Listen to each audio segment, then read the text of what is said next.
নমস্কার, আজকে আমি বানাবো আলু মটরের তরকারি। এই রেসিপিটা রুটি, পরোটা, লুচি সবের সঙ্গে খুব সুন্দর খেতে লাগে। তার জন্য একটা কড়াই নিয়ে কড়াইয়ের মধ্যে সর্ষের তেল দিয়ে দিলাম পরিমাণ মতো। তেল গরম হলে আলু কেটে রেখেছিলাম, সেই আলুগুলো আমি দিয়ে দিলাম। এবার আলুগুলো আমি ভেজে নেব ভালো করে।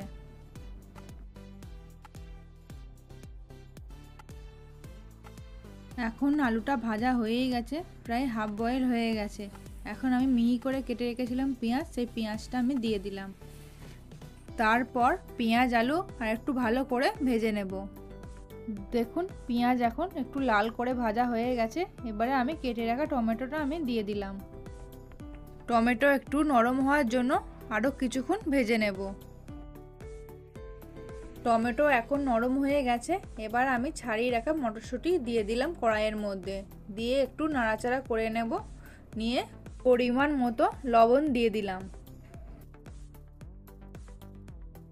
এইবার কিছুক্ষণ নাড়াচাড়ার পরে আমি দিয়ে দিলাম আদা রসুন বাটা 1 চামচ মতো।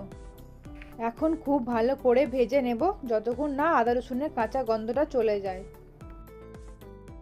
আরও কিছুক্ষণ ভাজার পরে আমি দিয়ে দিলাম হলুদের গুঁড়ো, জিরে গুঁড়ো আর অল্প একটু লঙ্কার গুঁড়ো। লঙ্কার গুঁড়োটা বুঝে দেবেন। তারপর সমস্ত মশলা নাড়াচাড়া করে নিচ্ছি, নিয়ে দিয়ে দিলাম পরিমাণ মতো জল।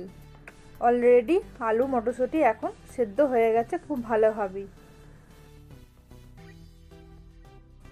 এখন দেখতেই পারছেন জল দেওয়ার পরে কালারটা কত সুন্দর এসেছে। জল দিয়ে একটু ভালো করে ফুটিয়ে নিয়েছি, নিয়ে এখন গামাখা হয়ে এসেছে। এখন একটা আলু আপনাদের পেস্ট করে দেখাচ্ছি, দেখুন কতটা সুন্দর সেদ্ধ হয়ে গেছে। এই পর্যায়ে আমি একটু ওপর থেকে ধনেপাতা দিয়ে একটু নাড়িয়ে নিচ্ছি। ব্যাস রেডি হয়ে গেল আলু মটরের তরকারি। এটা রুটি, পরোটা, লুচি সবের সঙ্গে খুব ভালো লাগে খেতে।